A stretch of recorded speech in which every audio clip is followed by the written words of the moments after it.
Hey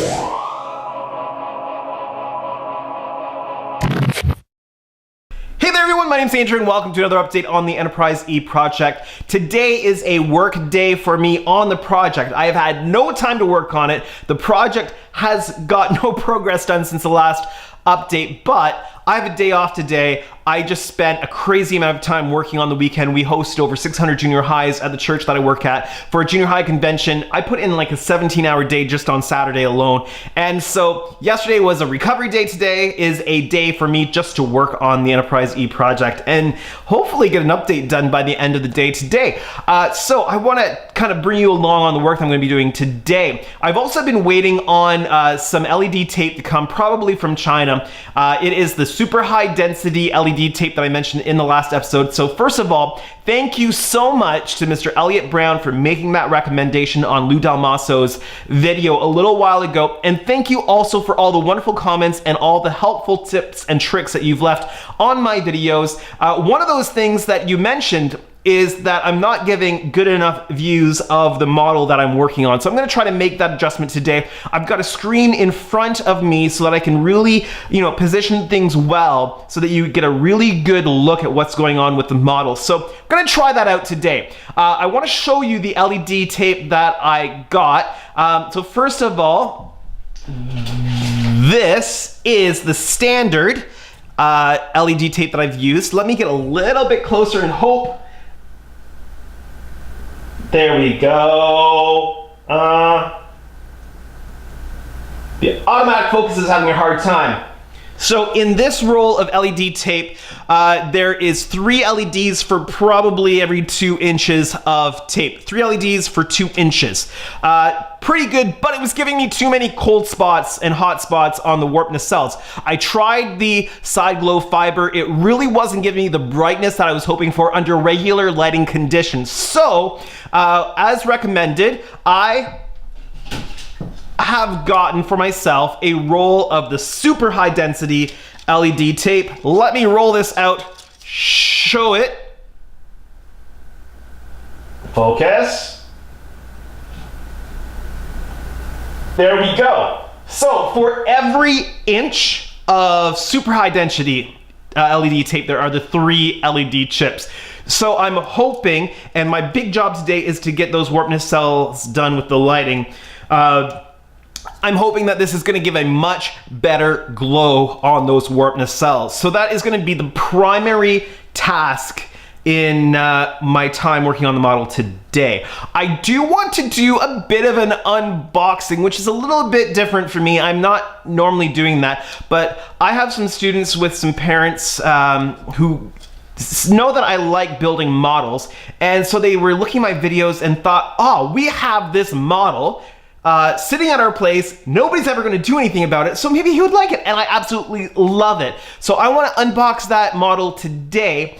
It is, actually I can grab it for you right now. Here it is. So it is the original series Enterprise 1701. It is, let me see if I can grab the copyright on here, 1983. So 1966, 1983. So it is a 1980s model kit.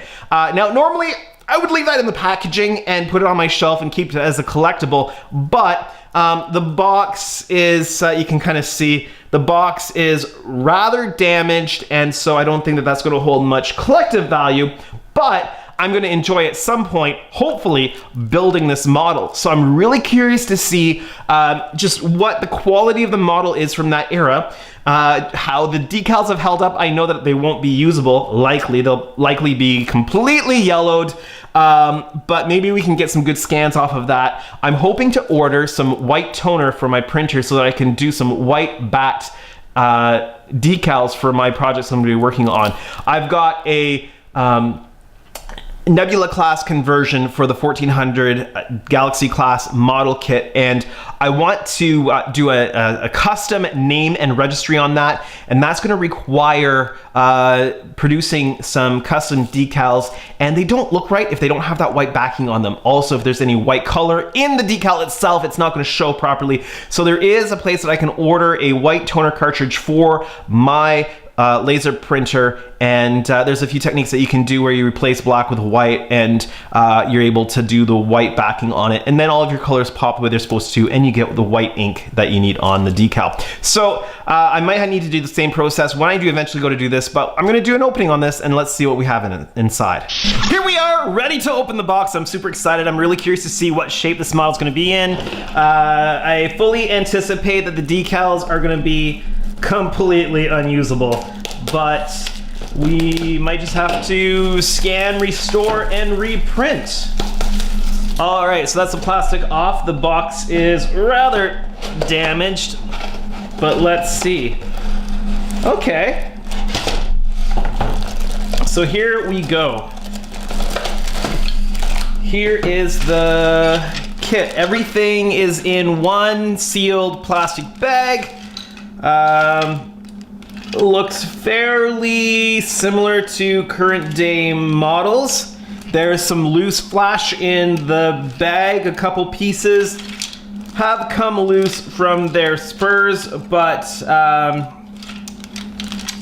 you know, I'm so familiar with the ship that I don't think I'll have any problems figuring out what pieces are what. There are no clear pieces, it would seem. But I'll have to open that up just to see. We have, attention models, subscribe to the all-new blue printer. I have no idea. Is that a, let's see. Subscribe to the all-new blue printer developed exclusively for Model Kit Builder. Might have to do a bit of a Google search to see what that was. Here are the instructions. And obviously no color prints.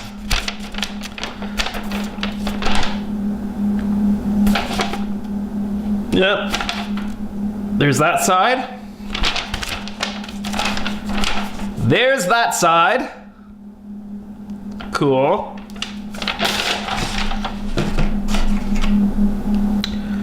Oh.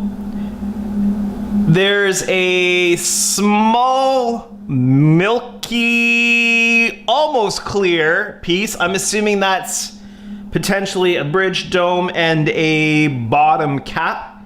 That's my guess. I will put it right back in the box. And the decals are in surprisingly good shape. I mean, they're probably not usable on the model, but they're in good enough shape that I could scan them and reproduce them. So that is a bonus. This is actually better than I thought it would be. And there is no white in any of the decals. So they're easily reproducible before I get the white toner package. Although the yellow might not show up too well, but it is going on a virtually white model. So given that also, if you can see there are several different names provided. So names provided on this thing are the Enterprise, the Yorktown, Valiant, Hood, Potemkin, Constellation, Farragut, Excalibur, Intrepid, Republic, Constitution, Lexington, Congo, and Exeter. So, lots of different combinations of names and registry numbers. So that's kind of cool. I'm gonna put that back in here. I'm gonna open up the bag of parts and see what we have. Now, one thing I'm seeing on this right away, and I don't know if you can see it on there, but this model has grid lines for the deflector grid, which don't actually show up on the studio model. These are raised and significantly raised lines. So when you look at the scale, they're going to be quite large bumps on the hull of this thing. So those don't belong there, and they will have to be sanded down when this model is built. But if we just kind of put this, kind of set these together, even with the sprues on, you get a little bit of an idea about the size of this model. I'm not sure what scale it is. I'll have to look online to see what kind of scale it is, but there's the bottom of the secondary hull there. So yeah, that gives you a little bit of the scale. I'm actually surprised at the quality of the model, given that it's from 1983. I was 3 years old in 1983. And there is quite a lot of flashing on it. There's some work that would have to be done definitely on it. It's not quite the quality that you would expect today, but not bad. So we've got pylons. I can't even find the... There we go. Pylons are attached to the nacelles already. Yeah, if you were making this just straight out of the box, slapping it together, painting it up, there would be so many seam lines, it would seem. But yeah, all in all, I'm pleasantly surprised at this model kit. So just to give you a bit of an idea of the size, and please forgive that I'm looking at the monitor because I am trying to see where this is showing you. There we go. That's essentially the size of this little model kit. It's not going to be too overly detailed. It's not going to be too overly accurate. I mean, it's got the grid on top, but I think that this could be a nice, small, easy little project. Probably wouldn't do any lighting on it because there's not much to do on the original series Enterprise as it is, and there's no clear parts for the Bizarre collectors. Might be able to look to see if there's any aftermarket replacement parts in order to be able to light this up. But that's a pretty big deal for lighting, so it might just end up being a static piece. But all in all, not bad for a model that was just gifted to me. So what I have here is a mock-up of the nacelle with the first section of LED tape inside. When it comes on the roll, it comes pre-soldered, so there's already wires attached to the LED tape. Now, this is just the test section. I'm going to have to create a fresh section for what I'm going to actually put into it, but let's turn it on and see what it does. Now, this is going to really overexpose on the camera, but in person it is a nice blue color because I have, let me just grab it here, I have some of this lighting gel material, and actually if I put it over you can see it clearly. So there are still hot spots from the LED. I'm going to continue to sand the inside of the chiller grill to help with that diffusion. I've still got some sanding to do on the outside, and actually this piece here might even be a piece, like the old piece, the pair for the piece that got broken. So I might actually have fresh pieces I'm going to be sanding down, but you can tell, you might not be able to tell here, but in person I can see that there's some sections that I haven't quite sanded. So this will be frosted even more, which will help with the diffusion, but I've got the paragraphics piece to go over this, which is going to limit what you're able to see. So you won't see the whole clear piece, you'll see the small slits in between the strands of brass that go over top. And that's so that you only have the blue coming through where it's supposed to, and it's clearly blacked out on the sections that it's not supposed to be showing up. So this is the test. I know that there's hot spots there, but I think that this is probably going to work out better than the side glow, because the side glow just would not show in regular light. Now I am going to use some of the blue clear paint on the inside of this, so I won't be using lighting gel probably on the inside. It's hard to work with in such a small space, so I'm probably just going to treat the inside of this with blue paint, blue clear paint, and sit that on top, and that'll give the blue. The LED tape is already a cold blue. I mean, sorry, a cold white, so it's already got that blue tinge to it. So, yeah, I think this is definitely the route we're going to take. I'm going to have some grinding to do, I think, just getting some work done off camera to get this done. So hopefully when I come back, you will see a completed sub-assembly ready to be put together permanently. So this is actually the brass etch kit from Paragraphics that I've got that'll be going over the chiller grills, and you can see that they provide that really nice, crisp, clear grid pattern that's going to be going over top. And so the light's only going to be coming through those small slats there. And if I turn it back on, hopefully once I put this over top, it'll only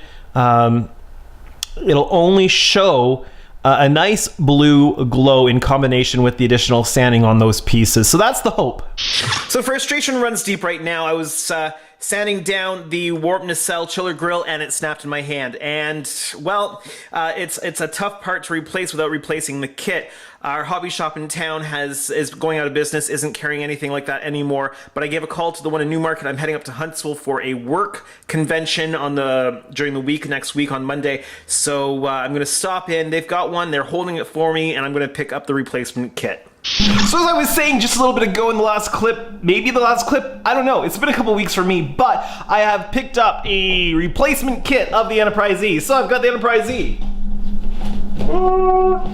I got the Enterprise E. So I've got duplicates of absolutely everything here, which is great, because as I said, this happened. The chiller grills snapped when I was sanding them. So, here's the replacement part. Haven't started doing any work on it yet, and I've got two of them. So if I have another trouble with one, I've still got the one that's really good. I can just get one of these going, and I've got a spare as well. Now, because I've got the extra kit, and I really was not happy with the way that the saucer went together.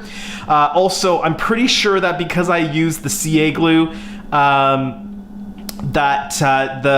the fiber snapped or cracked or crazed or any number of those things inside, because when I was doing some test runs with the fiber, it just wasn't showing the way that I wanted it to. Also, the fiber on the outside broke before I was ready to snap it off. So because I've got a brand new kit, what I'm going to do, and I've done a thing. Do you want to see the thing that I've done? This is the thing that I've done. Ha! I've broken my saucer apart. Now, when I opened it up, the fiber was so brittle inside, so clearly using the CA glue was not a good idea. So thank you, Mr. L.A. Brown, for letting me know that I should be using canopy glue on that. And so that's what I'm going to be doing in the second set.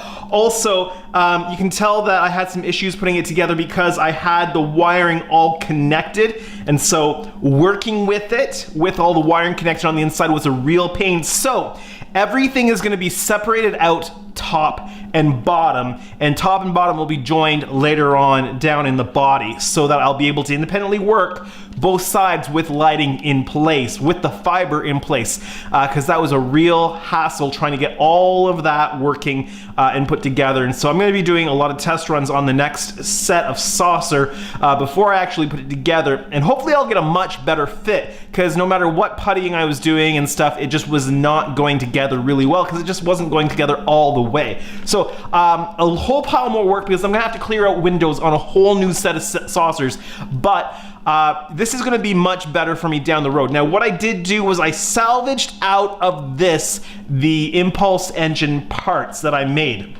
So I scratch built, let me grab them here. I scratch built these puppies. So focus. So these are scratch built, basically light isolation boxes that go in,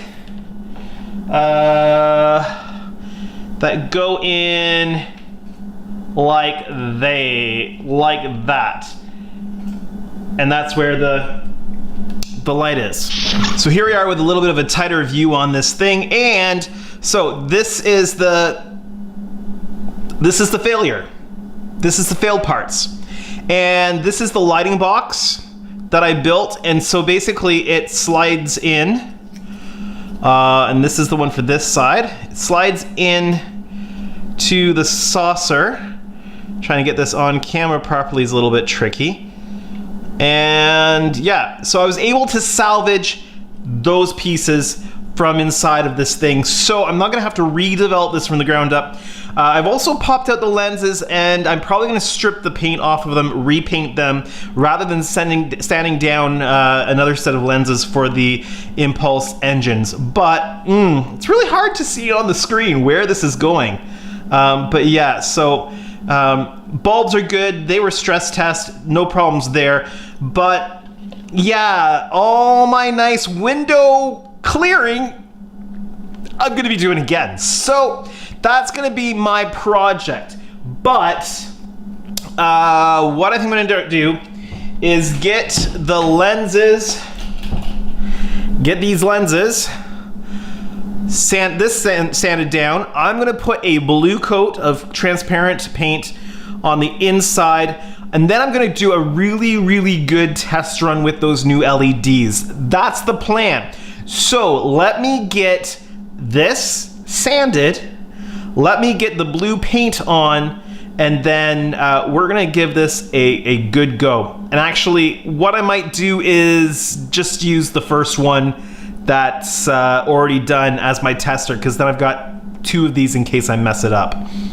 So I want to show you a quick proof of concept here. Inside the warp nacelle, it's just kind of mocked together, taped together. I have a strip of the super high density LED tape. Then what I've done is I've taken my warp chiller grill, I've actually put blue painter's tape on the inside. That's right, I said blue painter's tape on the inside. So let's put this just on top of the warp nacelle, like so. All right, we are gonna turn on our LED tape at 9 volts. And okay, so my camera is just taking a little bit to adjust there, but you should see a fairly even glow showing up here on the chiller grill. Now, you might see a little bit of flux in the light. That's just a trick of the camera. You won't actually see that, although that would be really cool. So I think this is a really good proof of concept to get the proper diffusion that I need. Now, I will still paint the inside of the chiller grill with the Alclad blue clear paint, but I think this is gonna be my best bet. This is showing up just as nicely in person as it is on the camera, meaning that it's just as bright and nice. The problem with the side glow fiber was that it wasn't showing up anywhere near bright enough for my liking. So much better state of affairs here going on. So last thing I have to show you this week is the actual LED strips that are going to be going into the nacelles, and I've also got the nacelle chill grills painted with that transparent blue Alclad paint. So I have stress tested these LED strips for several hours and nothing has gone wrong, nothing has failed, so they should be good to go into the model. So in the next episode update, you should hopefully see these things installed. Now, I've said before, hopefully, but you know, things happen and it might not happen, but that's the goal. You should be able to see these installed into the warp nacelles. I hope that you've enjoyed today's update. I know that we're not doing this very quickly, that we're taking our time, and that's very deliberate. I said way back at the beginning of this build series that I'm gonna take my time, I'm gonna do this as well as I can. So even if that means getting a brand new kit and doing the saucer section all over again, that's what I'm gonna do. Never let the cost of another kit stop you from having the end product that you want. So I'm gonna do what I need to do to get the end product that I want, the quality. I'm going to take everything that I learned the first time through doing the saucer and put that into practice in the second half. And I'm gonna end up with a much better product. I just was not happy with the way that it went together, what happened with the fiber optics, so this is gonna be so much better. So if you enjoyed today's update, please make sure that you hit that like button. If you are new to my channel or you haven't done so yet, why not hit that subscribe button today? You'll make me very happy if you do. If you haven't seen my previous videos in this series, why not check them out here? Here's the playlist for you. You can watch them right from the beginning. I hope that you have a great day. For now, this has been Andrew from my studio. Have a great day, everyone.